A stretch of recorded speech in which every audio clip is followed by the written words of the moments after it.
जानने को उत्सुक एक और महारथी राजकुमार राजमहल आया। राजकुमारी शशिबाला ने उससे भी सवाल किया कि तुम्हारे अंदर ऐसी क्या खूबी है जो मैं तुम्हारे साथ विवाह करूं। राजकुमारी को जवाब देते हुए राजकुमार बोला, मैंने सालों तपस्या करके अद्भुत ज्ञान हासिल किया है। उस ज्ञान के बलबूते पर मैंने एक ऐसे दिव्य रथ का निर्माण किया है जिसे कहीं भी जाने के लिए घंटे नहीं बल्कि कुछ पल ही लगते हैं। मेरे द्वारा बनाया गया रथ न सिर्फ धरती पर बल्कि पहाड़ और समुद्र से लेकर आकाश तक में कहीं भी जा सकता है, वो भी बस कुछ ही पलों में। राजकुमारी शशिबाला उस राजकुमार की विशेषता से भी बहुत प्रभावित हुई। पहले की तरह राजकुमारी ने उस राजकुमार से भी सोचने के लिए थोड़ा समय मांगा और उसे भी अतिथि गृह में ठहरा दिया। राजकुमारी शशिबाला गहरी सोच में थी कि इन दोनों में से वो किसके साथ विवाह करे। दोनों की ही विशेषताओं ने उसे बहुत प्रभावित किया। ऐसे ही 2 दिन का समय बीत जाता है। राजकुमारी फैसला नहीं कर पा रही थी कि तभी राजकुमारी से विवाह इच्छित एक और महारथी राजकुमार राजमहल में पधारा।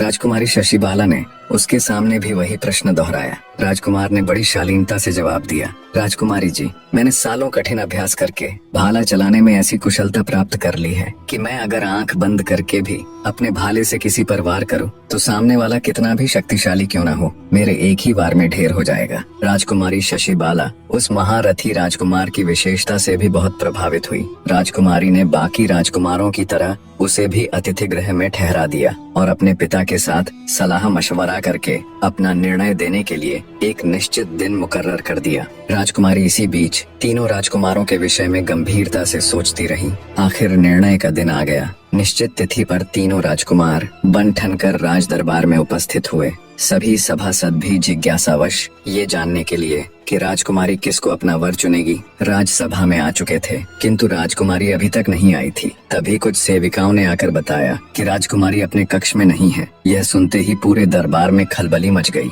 राजा के आदेश पर महल का चप्पा चप्पा छाना गया, मगर राजकुमारी का कहीं पता न चला। जल्दी ही यह खबर पूरे राज्य में फैल गई। हर तरफ शोक के बादल छा गए। सबके मुख पर एक ही सवाल था कि राजकुमारी आखिर गई तो गई कहाँ। लोग राजकुमारी के इस प्रकार गायब होने को लेकर तरह तरह की अटकलें लगाने लगे। तभी कंचनपुर नरेश को उस राजकुमार का ध्यान आया जिसने अपने आप को त्रिकालदर्शी बताया था। राजा तुरंत उनके पास गया और बोला, राजकुमार, क्या तुम अपनी विद्या के द्वारा पता करके बता सकते हो कि राजकुमारी इस समय कहाँ है? राजकुमार बोला, अवश्य बता सकता हूँ महाराज। उसने तुरंत कुछ समय के लिए ध्यान किया और बोला, महाराज, एक राक्षस राजकुमारी की सुंदरता से अभिभूत होकर उसे उठा ले गया है। उसका महल पहाड़ियों के बीच बड़े ही दुर्गम स्थल में बना हुआ है। तभी रथी राजकुमार बोल पड़ा, चाहे कितना भी दुर्गम स्थल क्यों न हो, मेरा रथ कहीं भी जा सकता है।